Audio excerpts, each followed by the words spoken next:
watching Siasa Fiesta. This other side of the break, we continue with the conversation, gentlemen.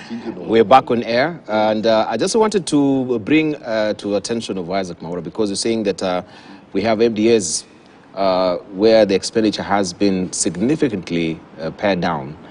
And we have Rain here on social media, Twitter, saying, good morning.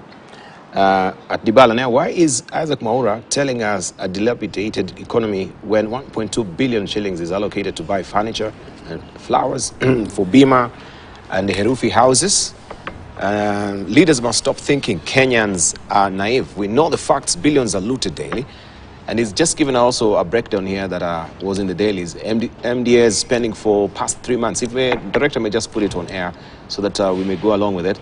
It says domestic travel, that is 3 billion shillings that is being spent right now by the MDAs. We have also foreign travel, 1.7 billion shillings. We have hospitality, 1.8 billion shillings.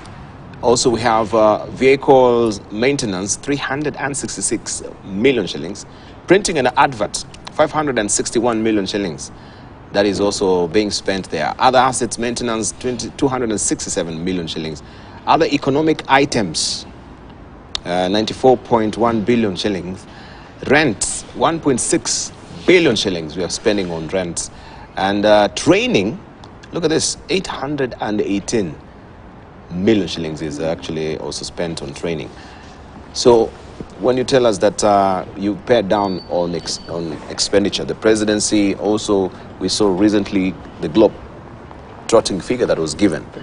We have also for this particular finance bill, monies that is being apportioned to the executive for salaries and perks, 112 million shillings. So I am inclined to wonder in what way then is the current administration posturing an austerity measure when we look at this? I think it's good that you're asking that question. First and foremost, I don't know to what extent you can compare that the bundling of those figures. You know, you have to ask yourself from what to what. What was there before? Is there an increase? Is it an increase because there are new stuff that needs to be trained and what have you? So those questions cannot just be nominal in terms of just looking at the figures. They need to be interrogated further because, of course, by the end of the day, people have to be trained, people have to travel, and all of that. Is this the whole amount of money that government is spending? The whole government spending 800 million to train people out of 700,000 workers? I mean, is that really something you can say is disproportionate? So let's also be clear what we are comparing so that we don't compare apples and oranges.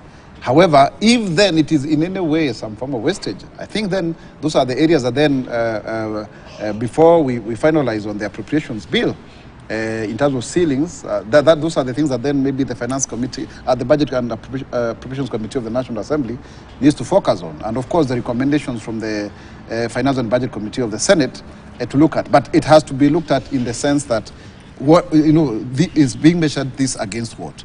I think also duplication of roles is something that also needs to be looked into, because that still leads to wastage in terms of which state department is doing what role and what are the areas of complementarity.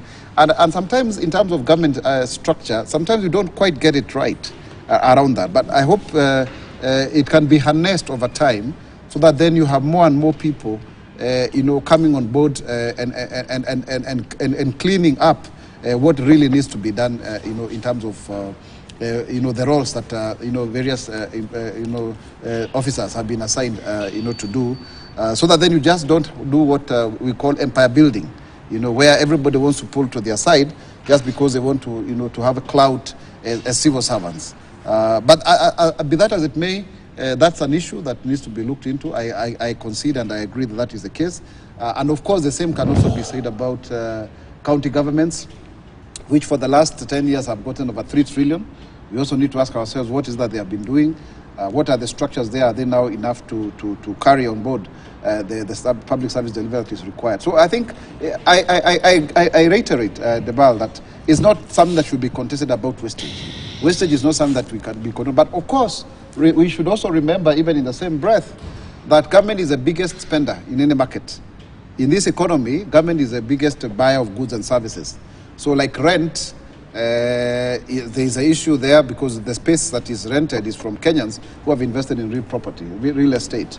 Possibly, maybe there is need to increase that space by building more government offices, so that then you don't rent from the private sector. But of course, how does that affect? When it talks about advertisement, for example, that 500 million is the same amount of money that is the media houses are using to sustain themselves. Really. So if you also withdraw that, does it mean then that then you are withholding revenue to media houses? Most of them are private now.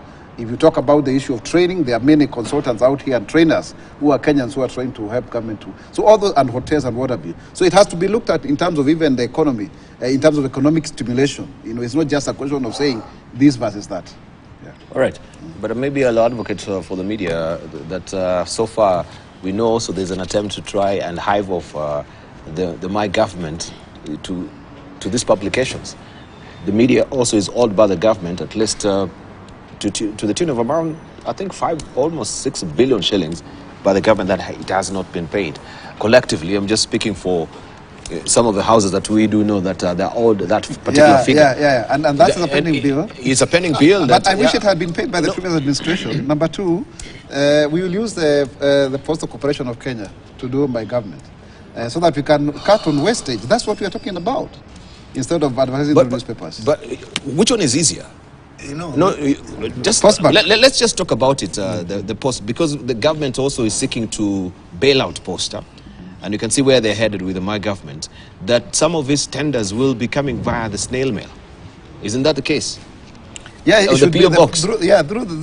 Why should we go to the PO box for Kenyans to know what is? It can also be digital through the post bank. It is being reinvigorated.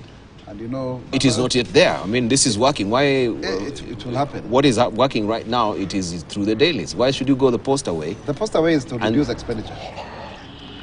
I think it's just a vendetta.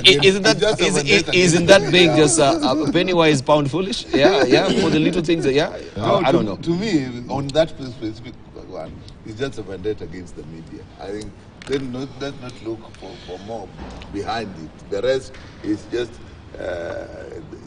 seeking a reason why you can go for the media. But you see, really, basically, I don't see how you can go back to Posta now. I think the media needs to redeem itself and to limit itself, to redeem itself and know what it is that it really wants. They say they want to be paid 5 billion shillings in terms of pending bills. No, they are pending bills. 5 billion. Yes, 5 billion pending bill. Fair enough. If service was used, it should be paid. That is what I think. If the government used media and they owe them that 5 billion, let it be paid. But also, this is the same media that harps on us every time that, you are burdening Kenyans. And yet, when they come to look for adverts, they do not think about that. The media comes to look for adverts. They don't think about how much money Kenyans are paying. They want to push you. They want to sell you half a page at $500,000 for advertisements. And they're not thinking about the Kenyan. They want profit. I have not seen a media house, these big houses that has posted losses. They're also posting profits, and huge profits.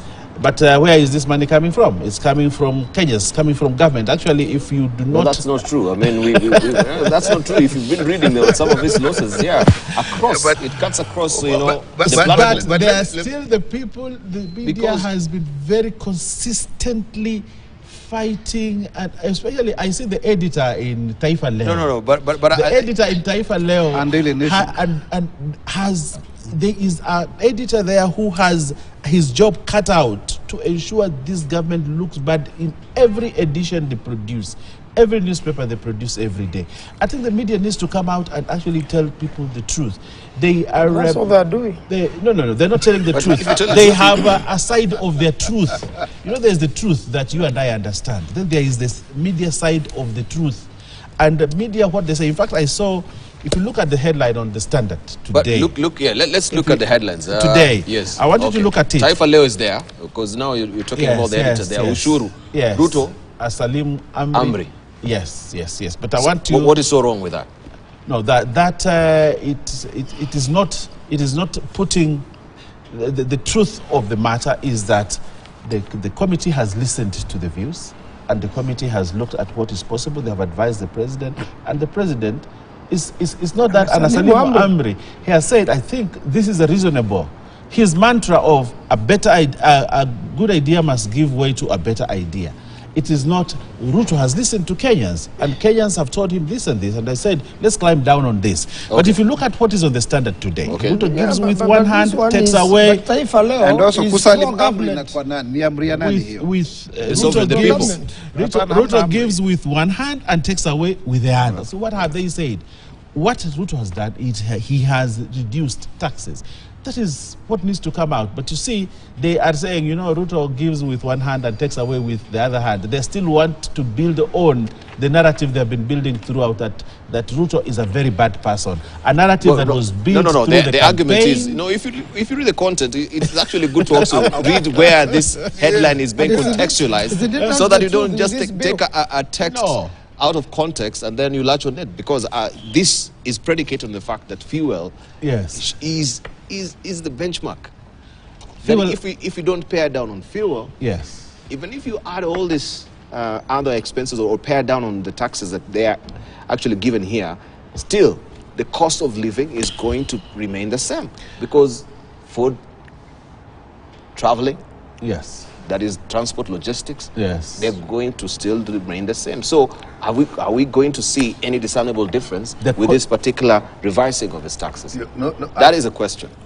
As you have said, when you look at a headline like this, go and look at the details. I told you, even what they have put here, where we have made amendments, if you go down in the details, or like the exemptions we were talking about, you find that actually you have not given anything. You have given so little. You see, and fuel is fuel for the economy. It's not just for the vehicles. So when it goes up, you have cut the economy across completely. So that is why, and you remember this history of VAT. We were with you. You remember how we fought, even this 8%. You know how it came. We had to fight very hard. That time, you remember we actually took a bipartisan approach, even though we were at that time supporting the government, but we didn't like it. Even this 1.5, remember how it came. We actually wanted to reject the whole thing of housing levy. So it's not just looking at a few things. You see, when Sayikali says that, I remember our days with him in the trenches. And it's good you have left the trenches. When the president bought the memorandum, it was the memorandum against the finance bill, because we had quitted the finance bill in 2018 or 2019. And the housing the president brought the memorandum. And Dr. Yikal and I think Dan Manzo was there, and we were called to Orange House. I don't know whether you remember that time. And we were told that the president requires taxes. He requires money to run this government. And His Excellency Raila Odinga made very clear, the president requires taxes, he requires money to run this economy. And therefore, as ODM and as NASA that time, we must support the president's memorandum, because the president has convinced him that he cannot run this government without money, and he wants to get money from the local revenue. And therefore, we needed to support that thing of a tax on airtime, if you remember, and the fuel. And I think there were three things. Fuel was the main thing. And that is how it came down from 16. It came to Parliament. It came from 16 to 8. So at least we achieved something. It came to Parliament. When it came to Parliament, there was war there in Parliament. I remember, I don't know whether you remember. I know. And actually, Justin Muturi had to come down from the Speaker's chair to come and chair the Committee of the Whole. I don't know whether you remember that. And it is the same time that Soipan was said twice. You remember the blunder that Soipan Tunya then was said to have made when she was in the speaker's panel. That when people said nay, he said the ayes have it. I don't know that you remember that. And I was in the middle of that, and I stood my ground and I said, I cannot support what Raila Odinga has said we must support. And I stood my ground throughout. Junet, Mbadi, I don't know which side you were that time, but there was total chaos. And it is the day when Duale was accused of locking some members in the toilet. And I don't know that you remember that whole drama. It was me. And I said no, not only in Parliament, but also at Orange House. And that is the time that ODM picked a fight with me, because I said I cannot be on the side that is oppressive. I agree with him. But what has happened let him now? finish. What has happened to him? Let me make that was the point of departure then. Let me make my point. Okay, we allow you to make a point. Today you are on the chopping board for these two. Let me make my point. So when I stood that, ODM rejected me and removed me from 2 committees. The committee for implementation and selection, and I remained in the committee for lands because I had stood my ground and said no, and I said it is okay. And I moved the other side. I said they don't need me. I'm a different brain from them, and they don't want me. So William Ruto saw that I have the brains to defend the common mwananchi, the hustler. To support, to defend the government. But let's ask him a basic question. That's the basic. Actually, Today you are the deputy majority leader. Yes. Two basic questions. Yes. That time, Yes. he was fighting against 8%. What had happened? Yes. We were up to 16%. Yes. We actually refused, and Yes. 8% was the compromise. Yes. Now, he left Yes. because it was 8%. Yes. Today he's sitting here supporting 16%. No. Let me ask you another question, because you are really surprising me. You also said something a few minutes ago, I can't let him this part, that now we are asking the current director of prosecution to come to NIS because you want to put a better person there. I wanted to ask you that. If you acknowledge that you are moving a person from a position because they have not performed on these issues of removing cases, now you're putting him even to a more sensitive place. And you are bringing him today in Parliament and you expect us to pass him. When you yourself have said you remove him from there so that we get a new place. No. There are many statements you are making today. I want to make it very clear. I want to make very clear to you, Carl. You see, we are saying Kenyans have made a lot of noise about the director of public prosecution, and that is true. And Haji is a good man. He is a man who knows his job, and his job is he knows the law and he follows the law. Yeah, he may know the law, that I don't doubt. The power for not to prosecute is provided for him in the Constitution. And if he sees that the government is going to lose this case and the consequences to it are immense, what do? You use the power that is given to you. And that is what he has used to say, here, if this case continues, we're going to lose. Will you continue to know that you're going into a hole? He says, let's enter. But we should never have allowed that prosecution to begin. But you as a lawyer, you always review. Even sometimes you go to that man, you know you're a respected lawyer. You go with your client and you go to court and you see, eventually you look at what has been presented against you by the other side and you look at it and say, let's review. Let's review. And that is where the power of review is there. And the knowledge prosecute is given. So that when you know that you're headed to the ditch, you take another turn. So you cannot blame Haji for entering knowledge prosecute. The law provides, and as a lawyer, as Haji, as an accomplished lawyer, has used this power to advise government and say, look, here we will get into a ditch. No, that's not my question. My question, Dibal, was, you said, I'm there, that when he raised the issue of not prosecute the abuse and so on, we said that is why the president has seen, let's move you now, come to NIS, and we are going to get a very good public. I said we are going to get a new. I didn't say a good. I said a new. Okay, new. We will accept that. The implication of that new is that it'll work differently. Thank you. Now you are bringing us this afternoon to pass that guy. All right, okay, I need to wind up on that. But still, before I come to Dan Mazo, I wanted to just remind Honorable Baya that media still is being owed 5 billion shillings by the government, and this has been running for the almost over 6 years now. Yes. And we know and we hope on that contractual agreement we'll take cognizance of the fact that there has been an inflation rate. And that a particular amount also should accrue interest. And it should be steamrolled. When you're thinking about paying pending bills to also the county government on behalf of media, I will request that media should be considered as well. Media will be considered. And the issue of my government going to poster, yes, I think it is very retrogressive, if you ask me, because the system as it is right now, going to the snail mail, when everyone is coming away from the snail mail, it doesn't make any lick of sense to me.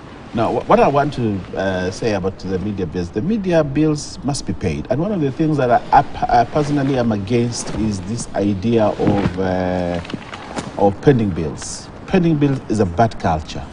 Pending bill is actually unauthorized borrowing by government. Unauthorized borrowing. And during the Uhuru regime, I think it was perpetuated with impunity. And I think this is something that we must end.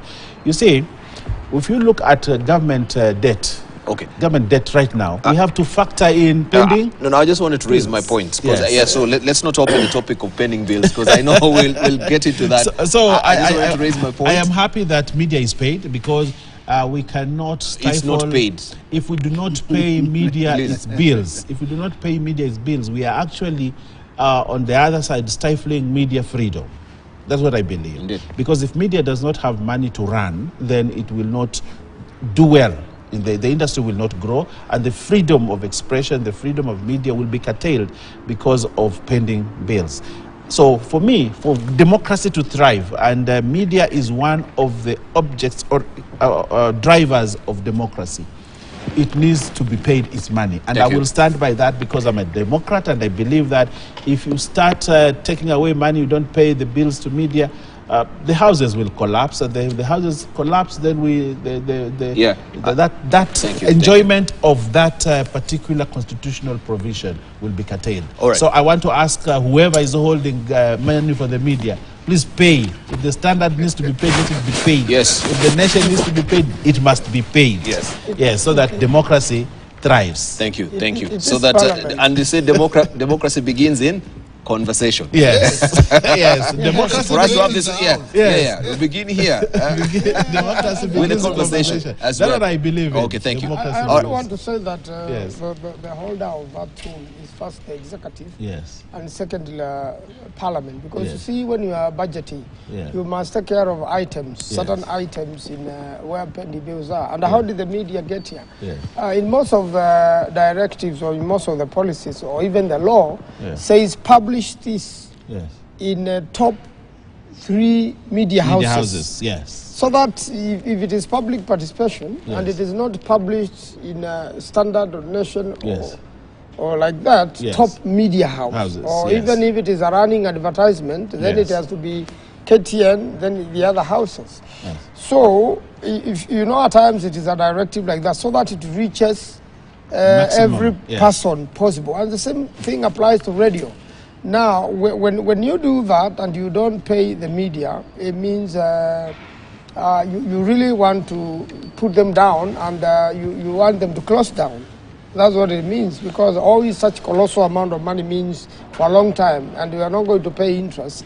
It means that you have put that particular media house together with its employees and all the investment into jeopardy.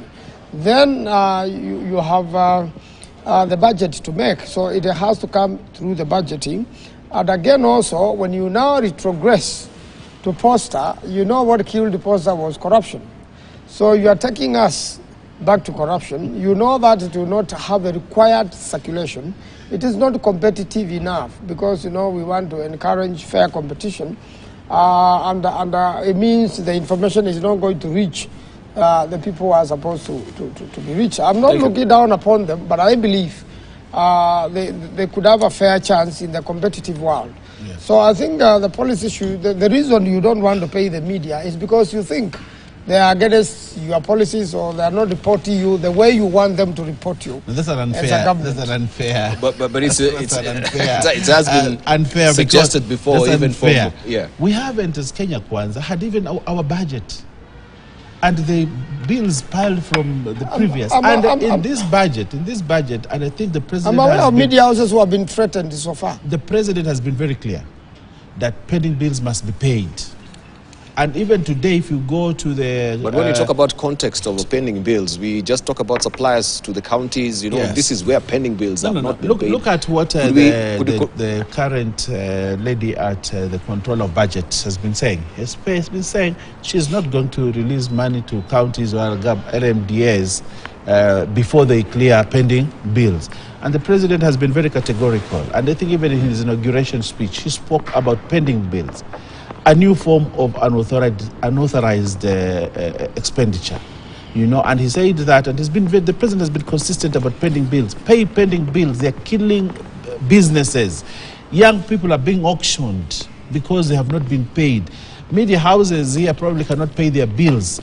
Kenya Power is one of the biggest casualty of this problem, you know, that because of pending bills here, hospitals cannot pay Kenya Power. And therefore, Kenya Power cannot pay its workers, and Kenya Power cannot pay its workers. Everything grounds. NHIF has been affected. You know, all these things. Start with KEMSA. Yes, I am an advocate of this country must kill the culture of pending bills. When you spend, pay. When you order something, pay. And I think that is the new policy in this government. And I think we must stop. Media and everybody else should come very strongly and rally against whoever is in executive authority in a county or in an MDA. When you spend, pay. I want us to just move on first of all, because back to the issues of party politics briefly. Yes. Unless you're speaking on the issue of media being paid. Yeah. Okay, not the media being paid. Then I'll give you space. I'm really not liking the way you are going around. Yes.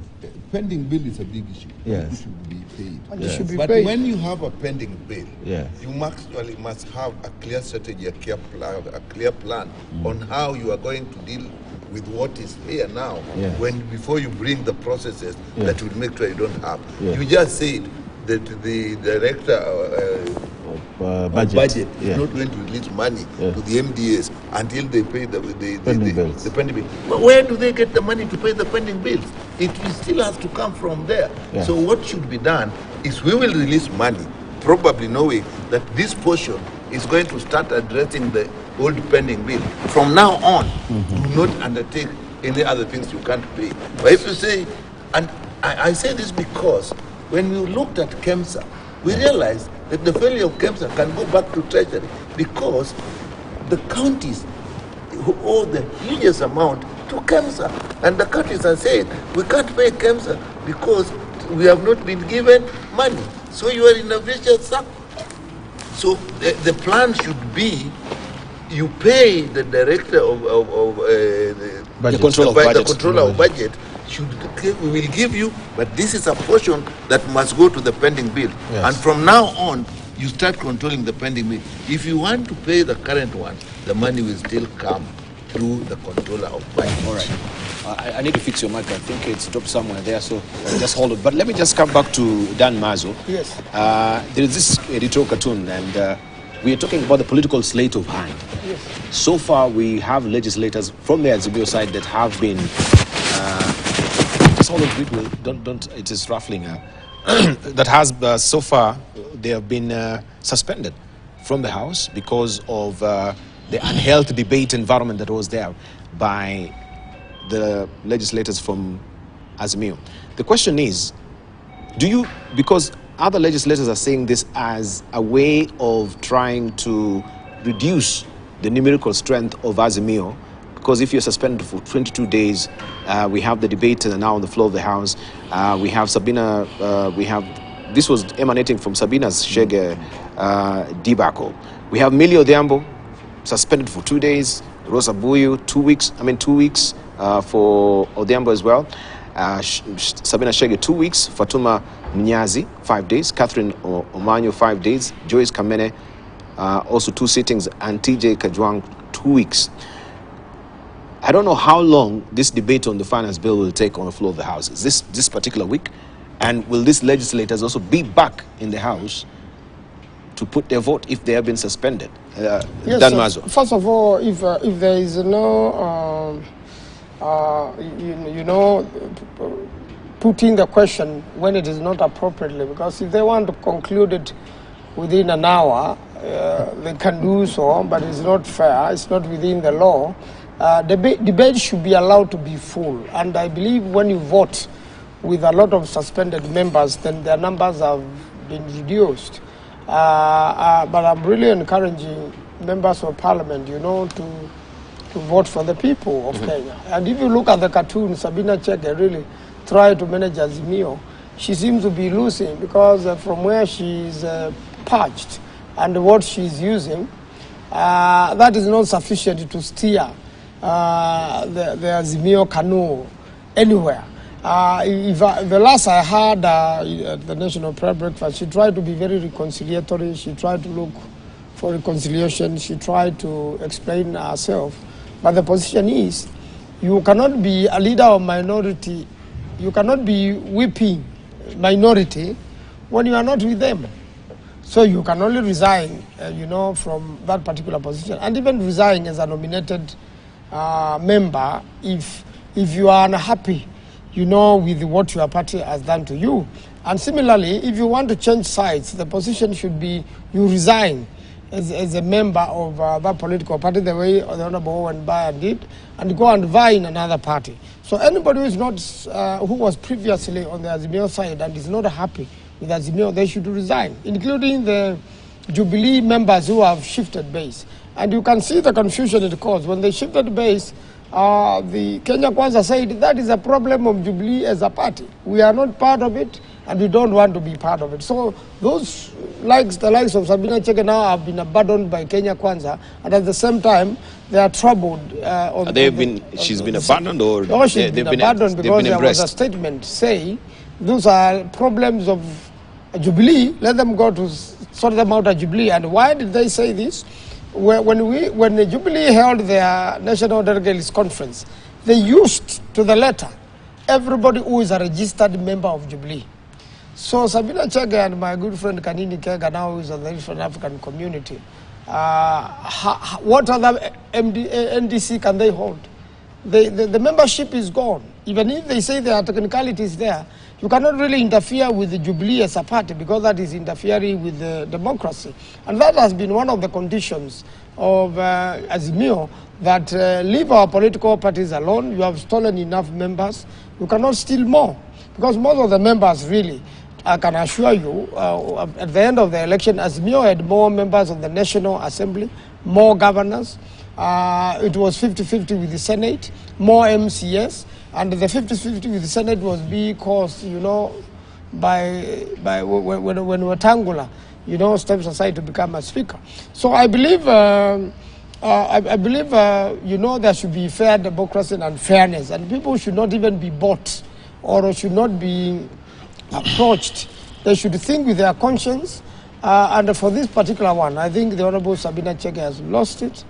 The best she can do is to resign from that particular position, surrender the office together with the goodies it comes with, and also resign as a member of Jubilee.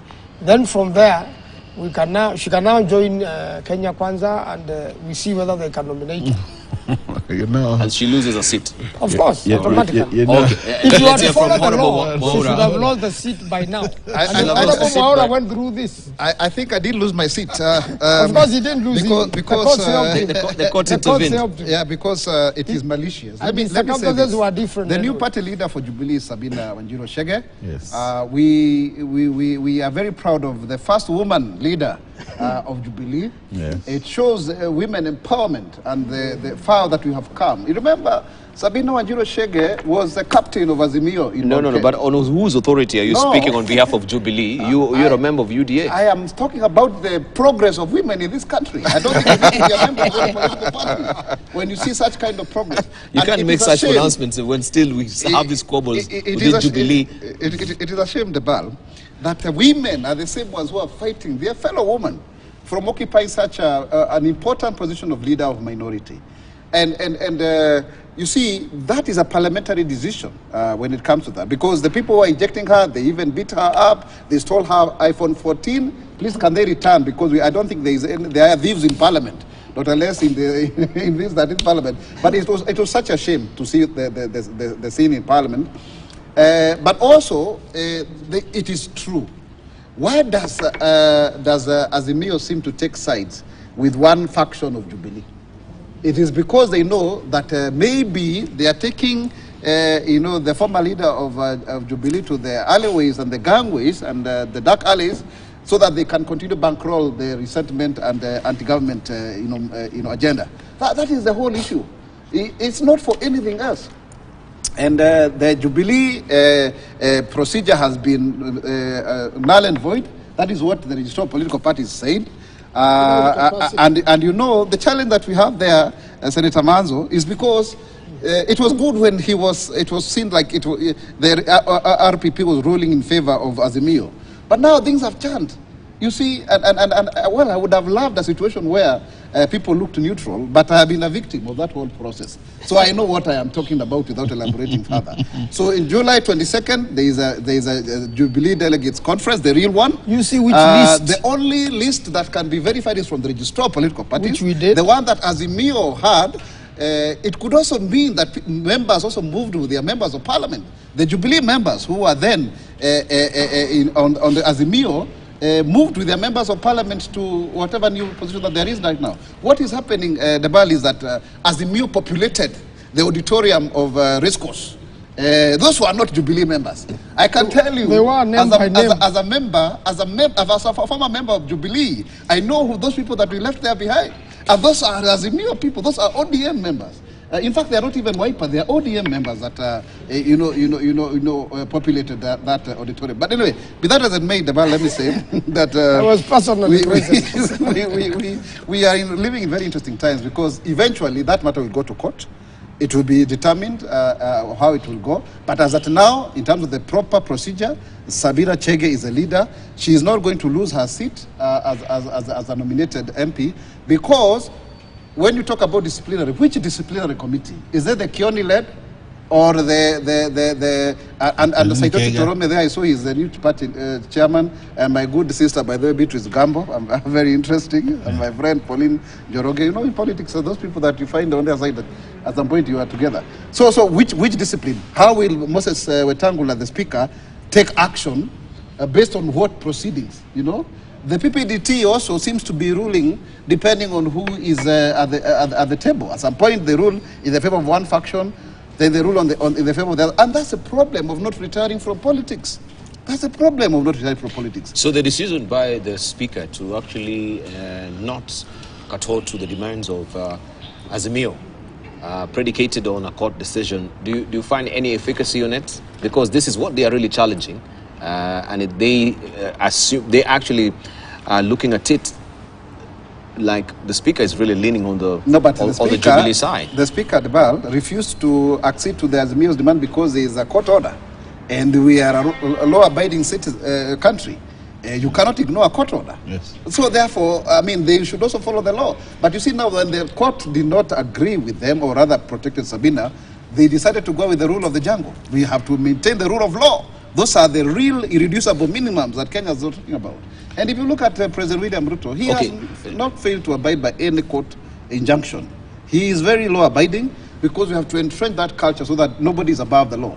But if then we come here to complain, Deval, about people being suspended by the speaker, those are the powers of the speaker. In fact, I was pitying Speaker Wetangula, as someone who has also been in that position before as a speaker's panel member, because he kept on shouting, sitting down, going back to the microphone, bending, and he's an elder person. He's not very young like some of us. And I was wondering, and then they were shouting there. It reminded me in 2014 when Gladys Wanga, my friend, poured some water on Joyce Laboso. Like the way you say, imagine Catholic. I want to to emphasize on one thing. Can be hard. Yeah. Yes. We'll come back to... Okay. Let me just say this. And we've got a few minutes as well. We can be preparing our headlines. Again, what I see is lack of adherence to the basic principles. The issue here, can Sabina Chedi really now be a whip in Azimio, in Parliament as it is? So whether the law or what is giving you this, you also must consider, can I now whip these people if this is what they're feeling about me?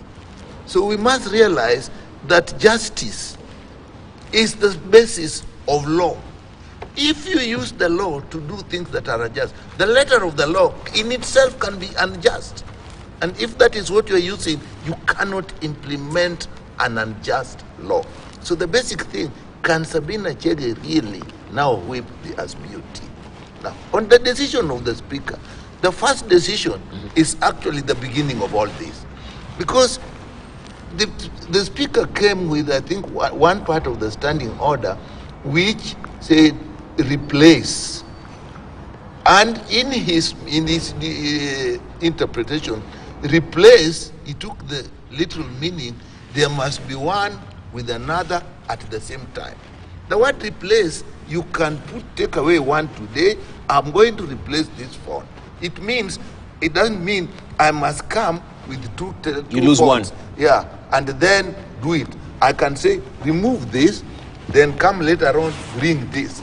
If the Speaker had accepted that principle, and I think standing order number 1, he would have gone, because I don't think there's anything that would have challenged that. So he was arguing that by the time our leader of minority took the letter, it was to remove Sabina and then later on come and bring a replacement.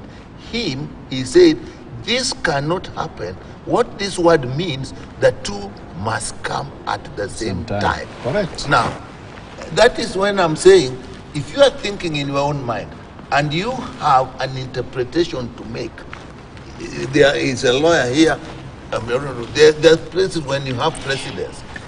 It was not necessary. The next thing would have been, let her go, we need the replacement quickly.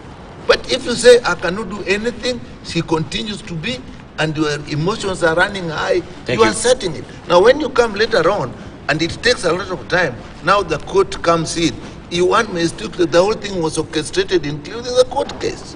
So if we had acted promptly and did as Mio had asked, this issue of people fighting on the floor would not have arisen.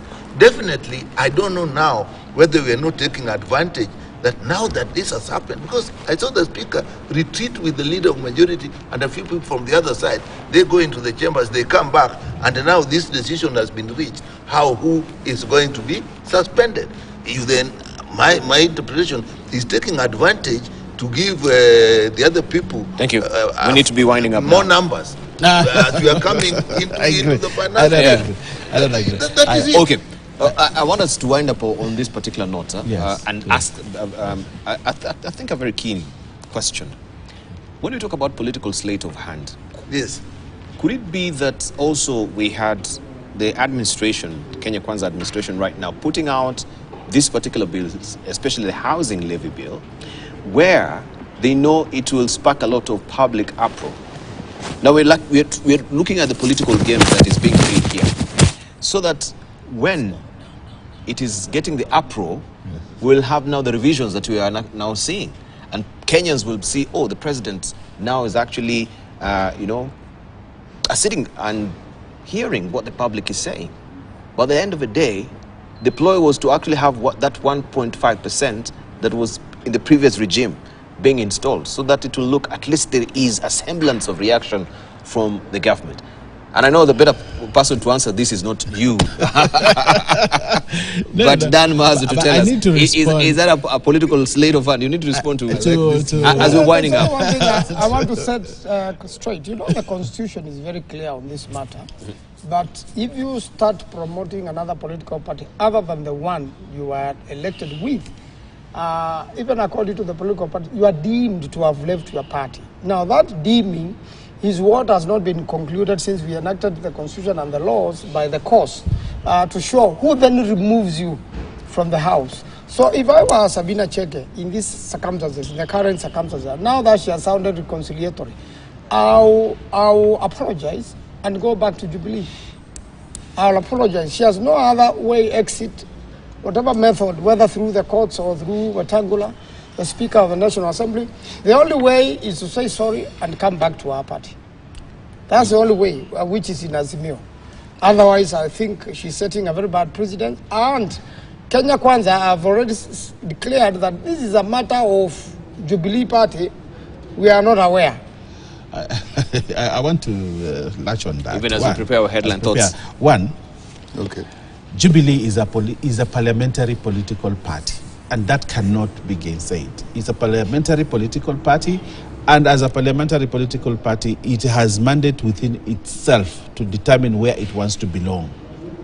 That is one. Sabina Chege is now the party leader who determines the trajectory the party takes. In 2017, you know, we share a lot of history. The Honorable, the guy from Kisi, who was in the PSC, the short guy, what was his name? Momanyi. Honorable Momanyi. Momanyi. This is a very interesting case, and you know, I don't know why he is under selective amnesia. Momanyi said he must sit in the PSC, and NASA said no. That particular time. Yeah, but my political party supported it. And his political party then said, no, Wiper is not only a member of NASA, but it is also a parliamentary political party. And therefore, NASA will not dictate to us who we take to sit in Parliament, in the Parliamentary Service Commission. And at that particular time, they formed themselves as a parliamentary political party. They forgot NASA. And they said, we don't want to listen to the nonsense that NASA is saying. They got the position. Momanyi sat as a PSC member all that time because the party came through for him. Today is the same case. Jubilee is a parliamentary political party, and it can decide who sits on their behalf as a parliamentary political party. And therefore, for them to say that Sabina Chege is our whip is within the confines of their privilege. Secondly, you have a court ruling. Yes, you have a court ruling today. You have a court ruling that says, but there's a court case that says that Sabina Chege stays as a speaker. And I think people are being unfair to Wetangula as a speaker. He's one of the fairest speaker. He's a fair speaker. That I know. He's a fair person with very judgment and also a good politician. And therefore he says, you know, my hands are tied. The problem that we have with Azimio in Parliament, and I just wish you were in the National Assembly, not in the Senate, you'd have helped. You'd be winding up on it. We need to go. You'd have helped. They do not have argument. They don't have leadership. They don't have... you know, today when we have, I'll give you an example. We came to the third reading about an important bill. You only see 5 members of Azimio in, of course, he's a permanent figure there, but 2, 3 other. Professor Waudo will sit there, and 2 other people will sit there. The rest are not there. Deputy Majority Leader, I need to butt in. I think this is a conversation because it's still developing story. Yes. We can pick it up on the other segments but next week. But I want to say in winding, yes, in winding, if I say, 30 seconds. We